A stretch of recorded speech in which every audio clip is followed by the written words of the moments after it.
الحمد لله وكفى وسلام على عباده الذين اصطفى أما بعد فأعوذ بالله من الشيطان الرجيم بسم الله الرحمن الرحيم وتلك الأمثال نضربها للناس لعلهم يعلمون۔ قرآن کریم کا ایک حصہ تلاوت کیا ہے۔ دعا ہے کہ اللہ تبارک و تعالی اس کا صحیح مفہوم بیان کرنے کی اور ہم سب کو اس پر عمل کرنے کی توفیق نصیب فرما دے۔ گزشتہ جمعے بھی اس پر بات کی تھی۔ اللہ تبارک و تعالی نے جو چیزیں ابتدا میں پیدا کی تھیں ان میں ایک چیز عقل ہے، جسے اللہ تعالیٰ نے اپنے سامنے کھڑا کیا، اور اس عقل سے اللہ نے فرمایا کہ تیرے ہی ذریعے سے لوگوں کو میں اجر دوں گا اور تیری ہی وجہ سے لوگوں کی پکڑ کی جائے گی۔ جس کو رسول کریم صلی اللہ علیہ وسلم نے صحابی کے سوال پر یوں جواب عطا فرمایا تھا کہ اس لڑائی کی فضیلت اور ثواب میں تو سب شریک ہیں، لیکن انسان کو جو اجر اور بدلہ دیا جاتا ہے وہ اس کی عقل کے مطابق دیا جاتا ہے، کہ عقل کے اعتبار سے یہ کام کس لیے کر رہا ہے۔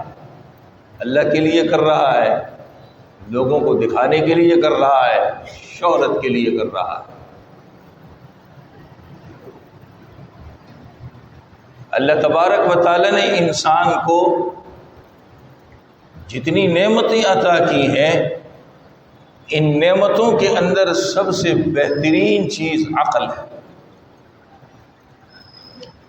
یہی وہ عقل ہے جس کی بنا پر انسان اس بات کی تمیز کر سکتا ہے کہ یہ نفع کی چیز ہے یا نقصان کی چیز ہے،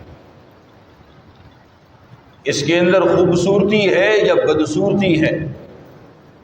اگر عقل نہ ہو تو انسان ان چیزوں کے درمیان تمیز بھی نہیں کر سکتا۔ دنیا میں اللہ تبارک و تعالی سب سے بڑا عقل مند جس کو بناتے ہیں وہ اپنے انبیاء کو بناتے ہیں، اور تمام انبیاء کے اندر سب سے زیادہ عقل مند حضور اکرم صلی اللہ علیہ وسلم کی ذات، جس کی سب سے بڑی دلیل یہ ہے کہ پچھلے انبیاؤں کو جو دین عطا کیا گیا، جو معجزے دیے گئے، جو نشانیاں دی گئیں، وہ سب کی سب سمیٹ کر حضور اکرم صلی اللہ علیہ وسلم کی ذات گرامی میں جمع کر دی گئی۔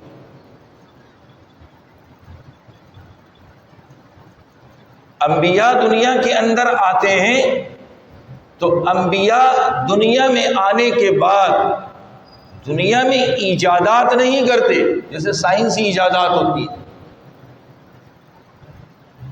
انبیاء کی محنت کا جو محور ہے، جس چیز پر وہ محنت کرتے ہیں، وہ انسان کی عقل ہے۔ اس لیے نبیوں کے ذریعے سے جو شریعت اللہ تعالیٰ نے بندوں کو دی ہے وہ بھی کامل ہے۔ یہ الگ بات ہے، ہمیں سمجھ نہیں آتی، ہم اس کو اپنی عقل کے اوپر پرکھتے ہیں کہ یہ میری عقل میں کیوں نہیں آتی، میری سوچ اور سمجھ تو یوں ہے، یہ یوں ہونا چاہیے، گویا کہ اللہ کو ایک مشورہ ہے۔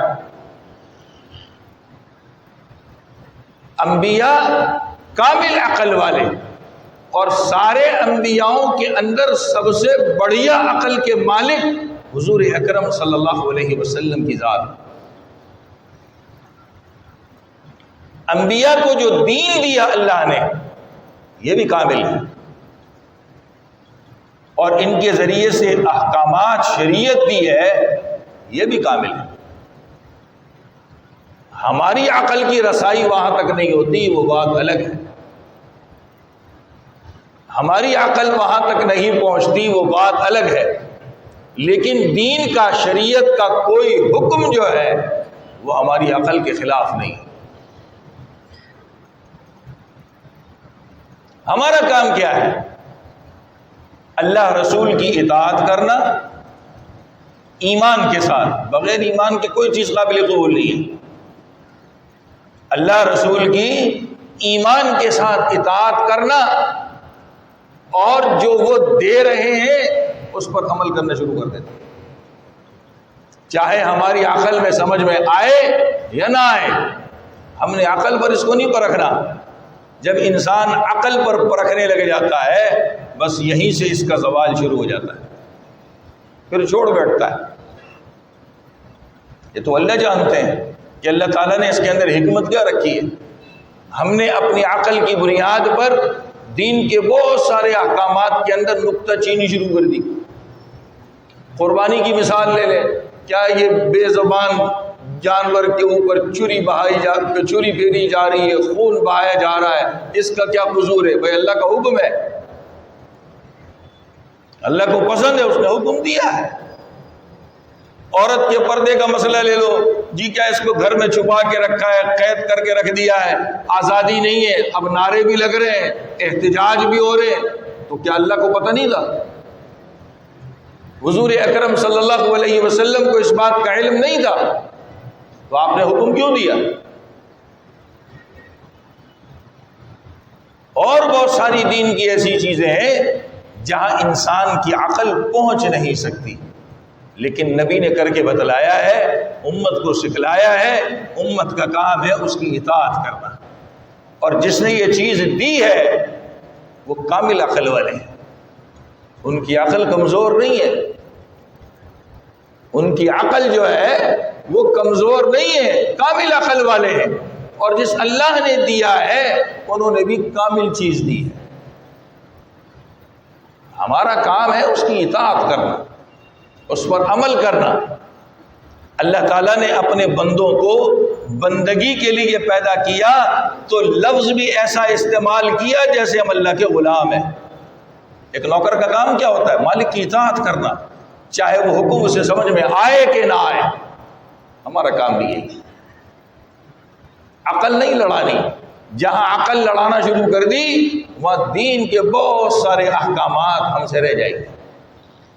ابھی میں نے ایک جملہ کہا کہ حضور اکرم صلی اللہ علیہ وسلم کی عقل سب کے اندر کامل ہے، مکمل ہے، تو آپ پر جو چیز اللہ تعالیٰ نے اتاری ہے وہ بھی بالکل کامل اور مکمل ہے، اور نبی نے ہمیں جو کچھ سکھایا ہے وہ ہمارے فائدے کے لیے سکھایا ہے۔ ہمیں سمجھ میں نہیں آتا وہ دوسری بات ہے۔ گزشتہ جمعے میں نے ایک مثال پیش کی تھی، اللہ کے نبی نے ہمیں طریقہ سکھایا کہ پانی پینا ہے بیٹھ کر کے پیو، کھڑے ہو کر نہ پیو، 3 سانس کے اندر پیو، 1 سانس میں نہ پیو۔ جانوروں کے کاموں سے، جانوروں والے طریقوں سے ہم کو روک دیا، انسانیت والے طریقوں کے اوپر لا کر کھڑا کر دیا۔ نبی علیہ السلام کے زمانے میں یہ جو بکری اور بھیڑ، ان کے جو چھوٹے چھوٹے بچے ہوتے ہیں جب یہ ذبح کیے جاتے تو ان کے چمڑوں کو نکال کر مشکیزہ بناتے تھے، تھیلا بناتے تھے۔ یہ دیہات والے بلوچستان کے لوگ جانتے ہوں گے، ان کے یہاں بھی یہ چیزیں ہوتی ہیں۔ اس کے اندر پانی ٹھنڈا کرنے کے لیے رکھ دیتے تھے، آج ہم کولر میں رکھتے ہیں، وہ مشکیزے میں بھر کے درخت سے یا کہیں جگہ پر لٹکا دے جہاں ہوا کا گزر ہوتا ہے، ہوا لگتی پانی ٹھنڈا ہو جاتا تھا۔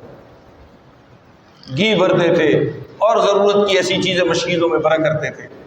نبی علیہ الصلوۃ والسلام نے امت کو تعلیم دی کہ مشکیزہ کہیں لٹکا ہے اسے ڈائریکٹ منہ لگا کر کے پانی نہ پیو۔ اب بظاہر ہم جیسا سوچے تو کہ مشکیزہ تو لٹک رہا ہے، اس سے منہ لگا کے پانی تو پینا ہے، کیا ہے اس میں؟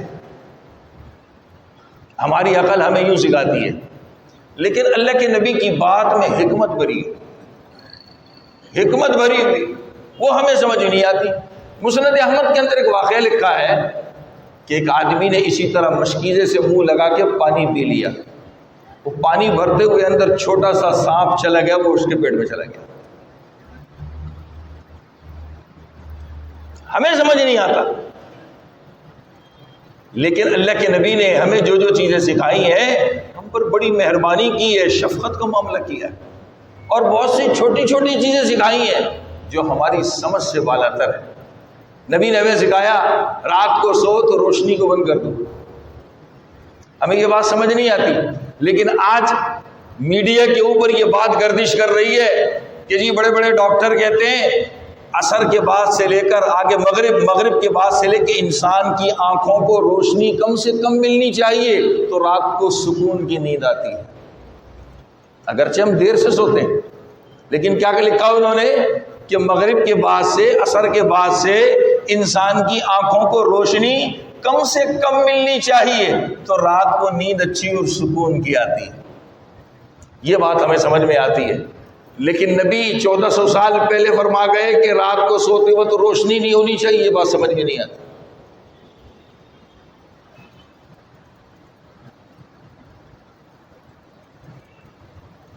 یہ ہمارا حال ہے۔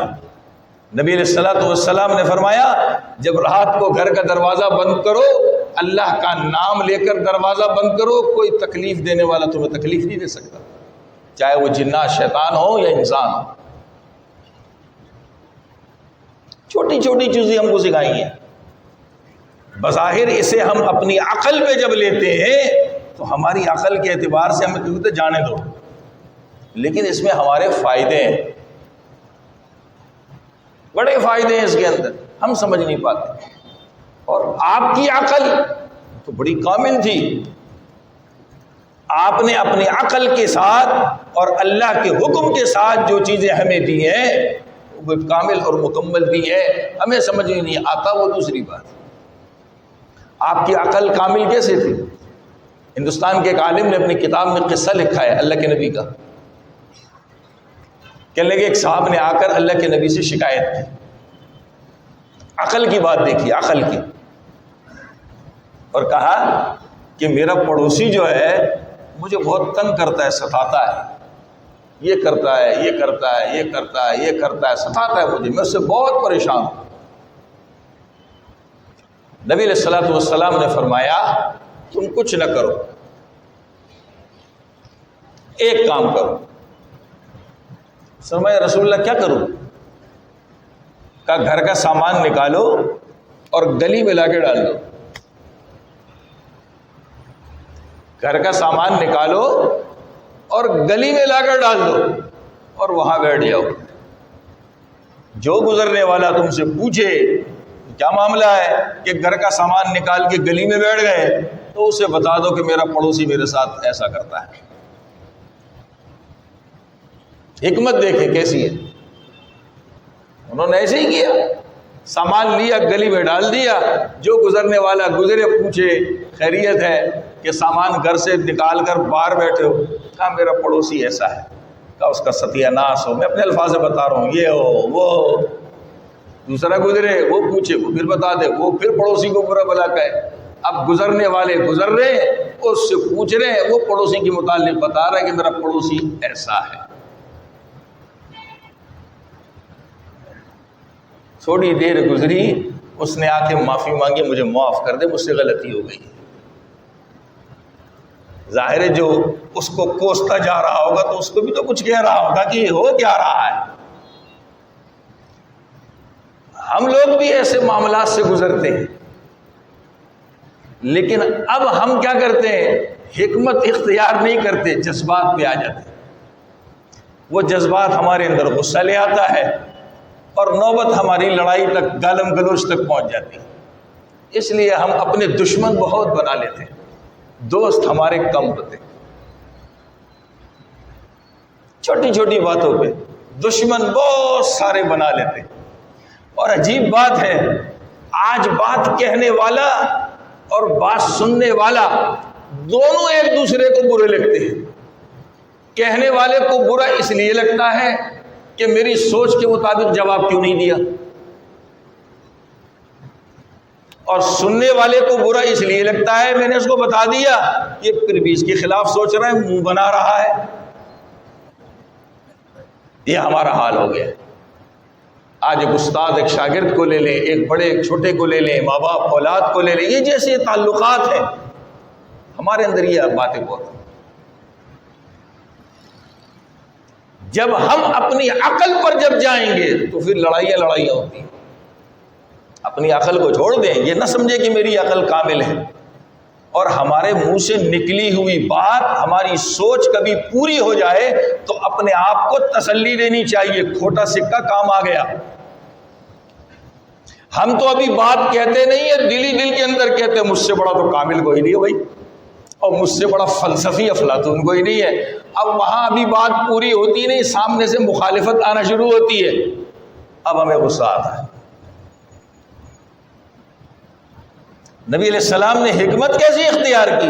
کہا سامان نکالو گلی میں ڈال دو, جو پوچھے یہ آپ کی عقل کی بات ہے. کیسی کامل عقل ہے. اس قصے سے ہمیں بھی سوچنا چاہیے کہ ہم بھی کتنے لوگوں کو پریشان کرتے ہیں, تکلیف دیتے ہیں. یہ قصے مزے لینے کے لیے نہیں ہوتے کہ سنے اور مزے لے لے اور کہانی ختم. ہمیں اس سے عبرت حاصل کرنی چاہیے کہ کہیں یہ کام ہم تو نہیں کر رہے, اور آج ہمارے اندر سے یہ بات نکل چکی ہے, بالکل ختم ہو چکی ہے کہ میری ذات سے کس کس کو تکلیف پہنچ رہی ہے. اس کا احساس نہیں ہے ہمارے اندر, ختم ہو چکا ہے, بالکل لاپرواہ اور بے پرواہ ہو چکے. ہاں, جب میں بیمار ہو جاؤں, جب میں ٹینشن میں ہو جاؤں, جب کوئی میرے اوپر مصیبت پڑی ہو تو پھر ایک ہلکی سی آواز بھی مجھے بہت بری لگتی ہے, اور میں بہت کچھ کرتا رہوں, کوئی پرواہ ہی نہیں ہے, کوئی ٹینشن ہی نہیں ہے. یعنی ہم اگلے بندے کو, دوسرے کو انسان ہی نہیں سمجھتے. بس اپنا اپنا دیکھو, اپنا فائدہ ہو جائے, بس یہی سب کچھ کرنا ہے, اور سب بیکار ہے اس کے علاوہ. تو یہ یا شیخ اپنی اپنی دیکھ والی کہانی نہیں ہونی چاہیے. جیسے انسان اپنے لیے راحت چاہتا ہے, سکون چاہتا ہے, دوسرے کو بھی دے. میں ایک چھوٹی سی آج کے حساب سے مثال دے رہا ہوں, شاید بری بھی لگے گی. ہمیں کسی کو فون کرنا ہے, اب نے فون کیا, وہ اٹھا نہیں رہا, پھر دوبارہ کریں گے, پھر سے بارہ کریں گے, پھر چوتھی مرتبہ 5. تیرے باپ کو بھی اٹھانا پڑے گا, تو کیسے نہیں اٹھائے گا؟ کیا ہے, میں خود لوگوں کے ساتھ ایسے دھوکے کرتا ہوں تو اگلے آدمی کو بھی ایسے ہی سمجھتا ہوں. مجھے خود کسی دوسرے کو ٹوپی کرنی ہوتی ہے تو میں فون نہیں اٹھاتا, وہ بار بار مجھے فون کر رہا ہوتا ہے. اس سے میں نے طریقہ سیکھ لیا, اب میں اگلے کو تنگ کر رہا ہوں. یہی سمجھتا ہوں جیسے میں دوسرے کو ٹوپیاں کراتا ہوں, وہی مجھے ٹوپی کرا رہا ہوگا. لیکن یہ کبھی نہیں سوچتے, شاید سو رہا ہو, نماز پڑھ رہا ہو, کسی کام میں مصروف ہو, موبائل اس کے پاس نہ ہو. یہ ہمیں یہاں ہماری عقل آ کے بند ہو جاتی ہے. اور میں نے بڑے پڑھے لکھے لوگوں کو دیکھا اس کام کے اندر, بڑے پڑھے لکھے, اپنے آپ کو بڑے عقل مند کہلانے والے, وہ اس مرض کے اندر مبتلا ہے.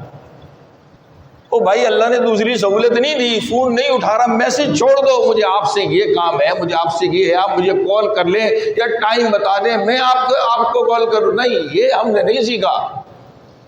بس دماغ کے اندر جو چرخی چلا رہے ہیں, یہ میں نے اس کے ساتھ یوں کیا نا اس لیے فون نہیں اٹھا رہا, کہ اس کے یوں ہو گیا نا اس لیے فون نہیں اٹھا رہا. یہ اب پھر کیا کریں گے, کسی دوسرے سے لے کر کے اس کے نمبر سے کال کریں گے. سمجھتے ہو بڑا بیوقوف ہے. ایک ہی وقت میں 2-3 نمبروں سے فون آیا تو کیا سمجھ نہیں رہا ہوگا کہ یہ ہے وہی. ہمارا یہ حال ہے. یعنی ہم کسی کو راحت میں دیکھنا ہی نہیں چاہتے, اور میرا راحت, ارے بھائی اس کو برباد مت کرو, اس کو ختم نہ کرو. ایک مرتبہ فون کرو, جواب نہیں دے رہا, اس کو میسج چھوڑ دو. آج لکھنا نہیں آتا, کتنی واٹس ایپ کی سہولت موجود ہے, اس کو وائس چھوڑ دو اپنی. نہیں, یہ ہم نہیں کر سکتے, یہ ہم نہیں کر سکتے. اور اس گھٹیا پن کے اندر ہم اتنے آگے چلے گئے, گھر میں ہے, کوئی سو رہا ہے, زور زور سے لگے پڑے موبائل کا. کام کی جگہ پر ہے, ایک کمرے میں 2 بندے بیٹھے, ایک کو بات کرنی ہے, پورے کمرے کو سنا رہا ہے. باہر چلے جاؤ, اگلے کو تکلیف کیوں دے رہے ہو؟ اب تو عبادت بھی خراب ہو گئی. مسجد میں آ جائیں, لوگ سمجھتے ہیں منہ پہ ہاتھ رکھ کے بات کریں گے آواز نہیں جائے گی. کتنی بڑی بے وقوفی ہے, منہ پہ ہاتھ رکھ لیتے ہیں. تو یہ ہاتھ کیا آواز کو روک لیتا ہے؟ ہماری مت ماری گئی ہے. اچھا, حیرت کی بات ہے میں سوچتا ہوں کبھی کبھی ہم اللہ کے ساتھ کیسی دوغلا پالیسی کرتے ہیں. اللہ کے ساتھ. کس کے ساتھ؟ اللہ رب العزت کی ذات کے ساتھ کیسی دوغلا پالیسی کرتے. مسجد میں آتے ہیں 15-20 منٹ, کوئی بیچارہ بہت اچھا ہے, حد مارو تو آدھے گھنٹے کے لیے, اس سے زیادہ کوئی نہیں آتا. ایسا ہے کہ نہیں ہے؟ حد مارو تو کوئی بہت اچھا آدمی ہے تو آدھے گھنٹے کے لیے آتا ہے. اس آدھے گھنٹے کے اندر بھی ہمیں سکون نہیں ہے. ابھی 2 رکعت پڑھی ہوگی, فوراً موبائل نکال کے دیکھتے ہیں حضرت جبریل کا میسج آیا, ہاں تیری 2 رکعت قبول ہو گئی. اس کا مطلب ہے تو التحیات میں بھی یہی سوچ رہا ہوگا, تو الحمد پڑھنے میں بھی یہی سوچ رہا ہوگا. کیا ہے کہ نہیں ہے؟ یعنی ہم 20 منٹ بھی خالص اللہ کے ہو کر نہیں رہ سکتے. خالص اللہ کے ہو کر کہ اس میں دنیا کا تصور ہم چھوڑ دیں. خیالات تو آتے, وہ اپنی جگہ پر, اس کی تو میں بات ہی نہیں کر رہا, وہ تو انسان کے اختیار میں نہیں ہے خیالات کا آنا. یہ اللہ کی بہت بڑی نعمت ہے, لیکن یہ تو میرے اختیار میں ہے نا کہ میں موبائل نہ دیکھوں, اس کو آف کر دوں. یہ میرے اختیار میں ہے کہ نہیں ہے؟ اس پہ میں مجبور نہیں ہوں, اس میں بے معذور بھی نہیں ہوں, اس میں بے وقوف ہوں. یہ تو میرے اختیار میں ہے. میں مسجد کے دروازے پر موبائل بند کر دوں, کسی کے باپ کی طاقت ہے کہ مسجد کے اندر مجھ سے کھلوا سکے؟ ہے کسی کے باپ کی طاقت؟ ارے خیالات تو ہم کو نیند میں بھی آتے ہیں. یہ خواب سپنے کیا دیکھتے ہیں, یہ ہمارے اختیار میں نہیں ہے. میں نماز کے خیالات کی تو بات ہی نہیں کر رہا, میں تو اس چیز کی بات کر رہا ہوں جو ہمارے اختیار میں ہے. ہم اس اختیار والے کام کو نہیں کر سکتے. میں کئی لوگوں کو دیکھتا ہوں, اسی مسجد کے اندر دیکھتا ہوں, سنتیں پڑھ کے فوراً موبائل, فرض پڑھ کر کے, فرض نبی نے فرمایا جب سلام پھیرو تو پڑھو استغفر اللہ استغفر اللہ استغفر اللہ. 3 مرتبہ پڑھو گے تمہارے نماز کے گناہ اللہ معاف کر دے گا. ہم اس کو بھول گئے, ہم اس کو یاد ہی نہیں رکھتے. فوراً موبائل نکالیں گے, کسی جیسے بڑی ایمرجنسی ہے, کسی کا گلا دب رہا ہے, کسی کی موت آ رہی ہے, کوئی کنٹینر ہمارا پھنس گیا ہے, انا للہ و انا الیہ راجعون. یعنی اللہ کے ساتھ دوغلا پالیسی کیسی ہے, 15-20 منٹ ہم دنیا سے تعلق توڑ نہیں سکتے. تو ایسا کر لیا کرو نا, رات کو رسی کپڑے سے موبائل کو کان کے ساتھ باندھ کے سو جایا کرو. تو ہو سکتا ہے بڑی کوئی ایمرجنسی کال آ جائے, کسی کا واٹس ایپ آ جائے, کوئی اچھی سی ویڈیو آ جائے, کوئی اچھی سی تصویر آ جائے, ایسے کر کے سو جائے. وہاں نہیں کریں گے. تو اللہ کو عبادت بھی دھوکے والی دے رہے ہیں, دوغلے پالیسی والی دے رہے ہیں, دوغلے پالیسی والی. میں کبھی کبھی دیکھتا ہوں آدمی آیا ماشاءاللہ اذان ہوتے ہی مسجد میں آ گیا, ماشاءاللہ اس نے اچھی طرح وضو کیا, سنت پڑھ لی, سنت پڑھ کے تھوڑی دیر کے بعد نظر پڑتی ہے تو مسجد کے باہر صحن میں ٹہل رہا ہے. یہ کیا ہو گیا اس کو؟ بھی تو ماشاءاللہ اندر نماز پڑھ رہا تھا جی, کان میں درد ہو گیا, آلہ لگا دیا فوراً. اتنا بھی برداشت نہیں ہے. آذان ہماری مسجدوں میں آذان سے لے کر فرض نماز تک 15 منٹ, اور ہم خود بھی نماز پڑھے تو 15 منٹ, آدھا گھنٹہ ہم موبائل سے تعلق نہیں توڑ سکتے. کہنے کو ہم بڑے عقل مند ہیں. ارے آج جو کوئی پروگرام ہوتے ہیں چھوٹے موٹے, شادی بیاہ یا اور ایسی کوئی میٹنگ شیٹنگ ہوتی ہے یا کوئی انٹرویو ہوتے ہیں, اس میں کوئی تصویر کا سیکشن شروع ہو جائے, ویڈیو کا سیکشن شروع ہو جائے, جب تک موبائل ہاتھ میں نہ ہو یا اگلی جیب میں اوپر بڑا سا موبائل جو آدھا اوپر نکلا ہو آدھا, اس وقت ہم تصویر کھنچوانا پسند نہیں کرتے. حال ہمارا یہ ہے, اور کہتے اپنے آپ کو بڑا عقل مند ہے. ہم عقل مند نہیں ہیں, ہم پرلے درجے کے بے وقوف ہیں. ایک حدیث مجھے یاد آ رہی ہے, میں نے پڑھی, میں بڑا حیران ہوا. حضرت عبداللہ بن عمر رضی اللہ تعالیٰ عنہ فرماتے ہیں, حضرت عمر کے صاحبزادے, کہا ہم 10 آدمی تھے, 10, اور 10واں میں تھا. ہم حضور اکرم صلی اللہ علیہ وسلم کی خدمت کے اندر آ کر بیٹھ گئے. تھوڑی دیر میں ایک انصاری صحابی آئے اور انہوں نے آ کر حضور اکرم صلی اللہ علیہ وسلم سے سوال کیا. فرمایا یا رسول اللہ صلی اللہ علیہ وسلم, یہ بتلائیے کہ سب سے بڑا عقل مند آدمی کون ہے؟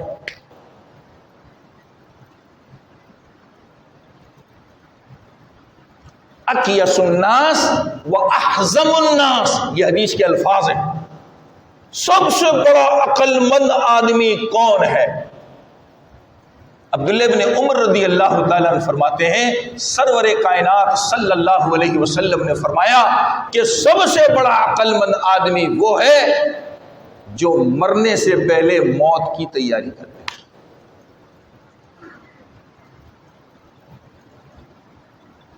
ہمارے پاس کیا تیاری ہے؟ ہماری تو عبادت بھی دوغلی پالیسی والی ہے۔ یہ نماز لے لو، اسی کا ہم نے کباڑا کیا ہوا ہے، اسی نماز کا۔ ہم تلاوت قرآن کریں تو ہمارے دو صحیفے کھلے ہوتے ہیں، ایک اللہ کا مبارک کلام قرآن کھلا ہوتا ہے، دوسرا برابر میں موبائل کھلا ہوتا ہے۔ دوغلی پالیسی نہیں، بیٹھے تسبیح پڑھ رہے ہیں، ذکر کر رہے ہیں، توجہ موبائل کی طرف ہے۔ یہ ہمارے اختیار میں ہے۔ جب آدمی مسجد کے دروازے سے بند کر دیتا ہے، آف کر دیتا ہے، تو اس کا خیال نہیں آتا، اس کے دماغ جاتے میں بند کر کے آیا ہوں، کسی کی کال نہیں آ سکتی، کوئی وائبریشن نہیں ہو سکتی۔ لیکن جب آدمی دوغلا پالیسی پر آ جائے تو پھر فاتحہ بھی صحیح نہیں پڑھی جاتی، پھر نماز، امام صاحب میں نماز پڑھ رہا تھا، میں نے فاتحہ کی جگہ تحیات پڑھ لی، یہ کیوں ہوتا ہے؟ تحیات پڑھنی تھی، میں نے دعائے قنوت پڑھ لی، یہ کیوں ہوتا ہے؟ درود پڑھنا تھا، میری زبان سے الحمد نکل گئی، کیوں ہوتا ہے؟ ہماری توجہ موبائل میں پڑی ہوئی ہے۔ اللہ کی طرف توجہ نہیں ہے۔ اللہ کی طرف توجہ اسی وقت ہوتی کہ ہم مسجد میں داخل ہو کے اپنے دماغ میں سوچتے سارے بادشاہوں کے بادشاہ کے گھر پہ آ گیا، سارے بادشاہوں کے بادشاہ کے گھر پہ آ گیا ہوں۔ اس کا ادب یہ ہے کہ اس کے علاوہ میرے دماغ میں کوئی نہ ہو۔ اس اللہ نے یہ تو کبھی نہیں کہا کہ مسجد سے نکلنے کے بعد جو ہے 24 گھنٹے مجھے ہی سوچتے رہو۔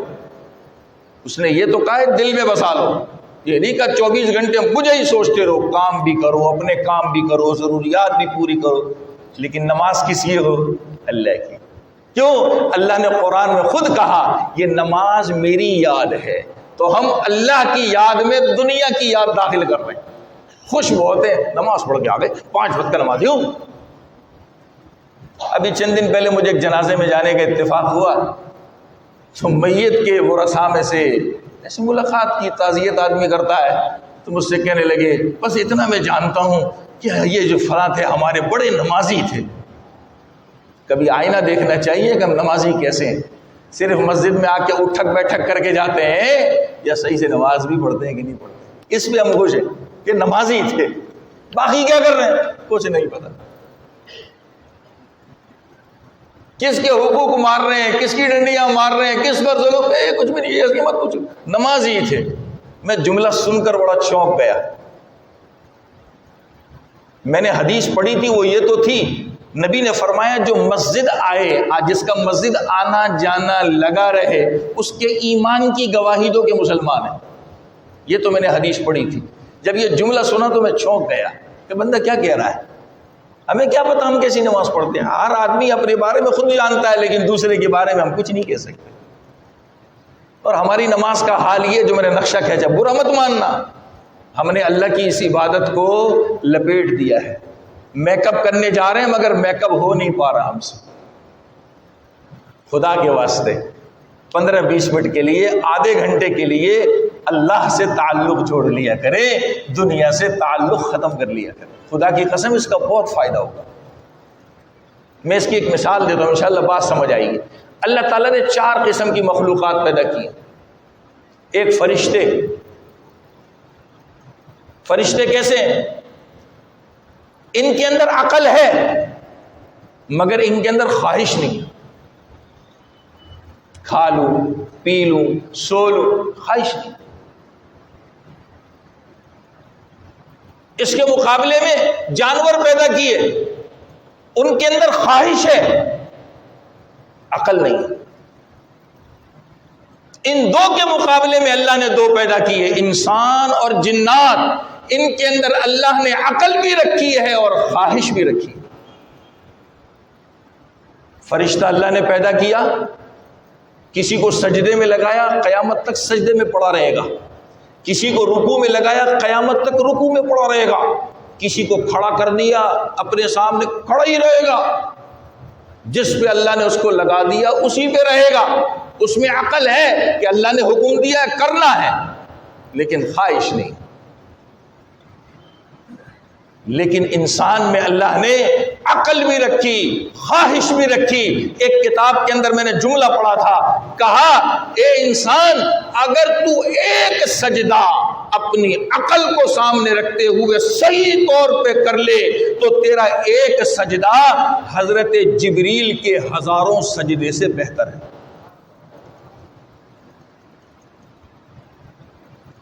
ایک تیرا سجدہ حضرت جبریل کے ہزاروں سجدے سے بہتر ہے.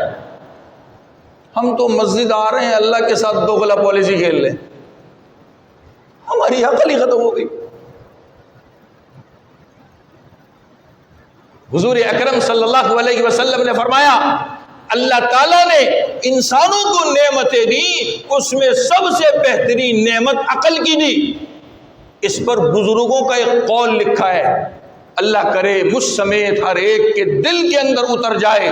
کہا اگر تمہاری عقل تمہیں نیک کام کرنے کی طرف ابھار دے کہ نیک کام کرو، یہ نیکی کا کام ہے، اچھائی کا کام ہے، کرو، اور تمہاری عقل تمہیں یہ سمجھا دے کہ یہ برائی کا کام ہے، نقصان کا کام ہے، اس کو چھوڑ دو، تو تم عقل مند آدمی ہو. اور اگر تمہاری عقل تمہیں نیکی کی اچھائی کے کام کی طرف لے کر نہیں جاتی اور برائی سے نہیں روکتی تو تمہاری عقل کے اندر کھوٹ ہے. کیسا پیارا جملہ کہا اللہ کے نیک بندوں نے. اگر تمہاری عقل جو ہے تمہارے اچھے کام کی طرف لے کر نہیں جا رہی، برائی سے نہیں روک رہی، سمجھ جاؤ تمہاری عقل کے اندر کھوٹ بھری ہوئی. میں دوبارہ اپنی بات کی طرف آتا ہوں. رسول کریم صلی اللہ علیہ وسلم سب میں کامل عقل والے تھے، اور آپ کی کامل عقل کے اعتبار سے پروردگار عالم نے آپ کو جو وجود عطا فرمایا تھا وہ بھی بڑا کامل تھا، بڑا کامل تھا. میں ایک مثال دوں، آپ کی بینائی جس کو ہم بصارت کہتے ہیں، دیکھنا، بڑی تیز تھی، آپ کی بڑی تیز تھی.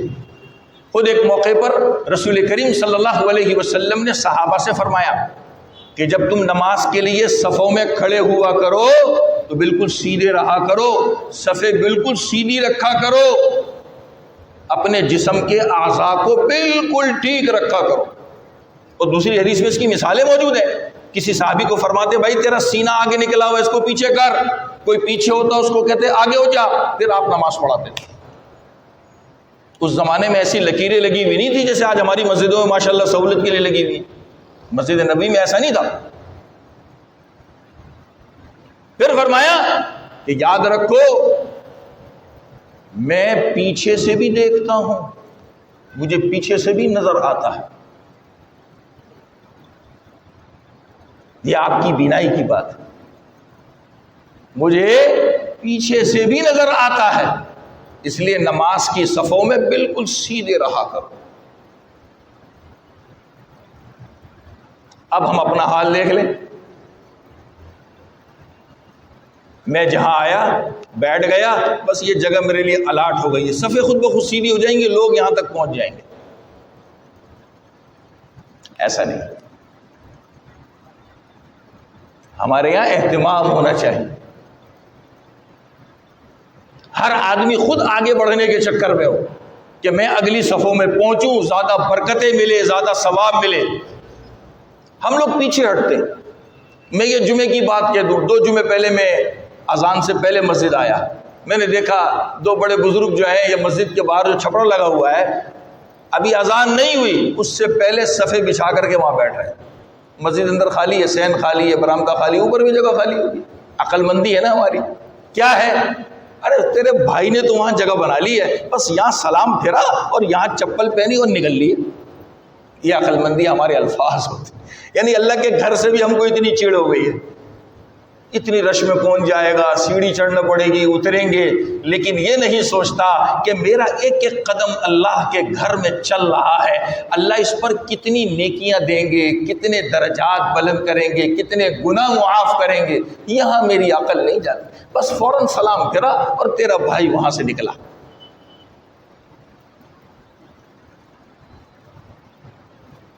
تو پھر آپ مجھ سے کبھی کبھی سنتے بھی ہیں، کوئی باتھ روم کے سامنے کھڑا ہوا ہے، کوئی پائیدان پہ گئی، یہ ہماری عقل ہے، ہم نماز پڑھے، کیا ہے اللہ قبول کرنے والا ہے۔ میری یہ اعلانات اور میری باتیں لوگوں کو بری لگتی ہیں، مجھے معلوم ہے، لیکن یہ نماز کے اقامت جو جماعت ہوتی ہے، اس کے اندر سے اس کو کرنا ہے۔ ہم نے ٹالنے والی کہانی کر لی ہے، ہم سمجھتے بہت بڑے عقل مند آدمی ہیں، ہم عقل مند نہیں ہیں، پرلے درجے کے بیوقوف۔ تو بات یہ کر رہا تھا، نبی علیہ الصلوۃ والسلام کی عقل اتنی کامل تھی، اللہ نے آپ کے وجود کو بھی کامل کیا تھا۔ میں نے اس میں سے ایک مثال دی، ایک مثال کہ آپ کی بینائی کتنی تیز تھی، اور آپ زور سے بولنے کو پسند نہیں کرتے تھے۔ اگر کوئی زور سے بول رہا ہوتا تو آپ کو ناگواری محسوس ہوتی تھی، لیکن آپ حجۃ الوداع کا موقع لے لیں، 1,00,000 سے اوپر کا مجمع، آپ اپنی اونٹنی کے اوپر جلوہ افروز ہیں، اور 1,00,000 کے مجمع کو آپ اپنی آواز سے واز کر رہے ہیں۔ تیز آواز سے باتیں نبی کو پسند نہیں تھی۔ بی بی عائشہ فرماتی ہیں رضی اللہ تعالیٰ عنہا، جو زور سے بولتا اللہ کے نبی کو ناگوار محسوس ہوتا تھا، ناگوار محسوس ہوتا تھا، لیکن اللہ تعالیٰ نے آپ کی آواز میں پاور اتنی رکھی تھی کہ جتنا مجمع ہوتا تھا وہاں تک آپ کی آواز پہنچ جاتی تھی۔ ہم بھی دیکھ لیں، جانوروں کی طرح چیخ رہے ہوتے۔ میں ایک چھوٹی سی بات کہہ کے بات ختم کرتا ہوں، ہمیں کسی کو بلانا ہو، وہ ہم سے آگے ہو، ہم پیچھے سے آواز دیتے او فلانے، او فلانے، یہ منع ہے۔ کتابوں میں ایک چھوٹا سا نقطہ لکھا ہے، چھوٹا سا، کہا پیچھے سے آواز جانوروں کو دی جاتی ہے۔ کیا آپ کسی جانور کو بلا رہے ہیں؟ ہمیں اتنی بھی تمیز نہیں ہے، کوئی آگے جا رہا ہے، ہمیں اس سے ضرورت ہے، کام ہے، یا اس کا کام ہے یا اپنا کام ہے، کچھ بھی لے لے، اسے اپنی طرف متوجہ کرنا ہے تو بھائی تیز چل کے اس کو پالو۔ یہ جو ہم پیچھے سے ہانک لگاتے ہیں نا، او فلانے، او فلانے، یہ جانوروں کا کام ہے۔ جانور کو پیچھے سے بلاتا ہے، انسانوں کا طریقہ یہ نہیں ہے۔ یہی حال ہمارے گھروں میں کہ بچے پھر ابا کو ایسے بلاتے ہیں، اماں کو ایسے بلاتے ہیں۔ یہی حال ہمارا بڑے بزرگوں کے ساتھ ہے، خاندان کے بزرگ ہو گئے، محلے کے بزرگ ہو گئے، ہم جانوروں کی طرح چیختے رہتے، سمجھتے بہت اچھا کام کر رہے ہیں۔ یہ چیخنا نہیں آیا، میں نے ایک نقطہ سنا دیا جو کتابوں میں لکھا ہے کہ پیچھے سے آواز کس کو دی جاتی ہے؟ جانوروں کو دی جاتی ہے۔ وہ بھائی اس کے قریب کوئی جا رہا ہے، وہ آپ کی طرف متوجہ، اس کو اشارہ کر کے بولو کہ میری طرف متوجہ، ہانک مت لگاؤ، یا آپ خود تیز چل کے اس کے بعد چلے جاؤ، اس کو اپنی طرف متوجہ کر لو، دور سے ہانک پیچھے سے لگانا ایسا نہیں، منع کیا ایسے۔ بہرحال عرض کرنے کی منشا یہ ہے کہ عقل انسان کے پاس بہت بڑی نعمت ہے۔ اس عقل سے کون کتنا فائدہ اٹھا رہا ہے، اس کو نعمت کون سمجھ رہا ہے، اور اپنے آپ کو عقل مندوں میں کون شمار کرا رہا ہے، یہ ہر انسان کے اپنے پاس ہے۔ کتنا اس سے فائدہ اٹھاتا ہے، کتنے عقل والے کام کرتا ہے اور کتنے بیوقوف والے کام کرتا ہے۔ اللہ ہم سب کو عمل کی توفیق نصیب فرمائے۔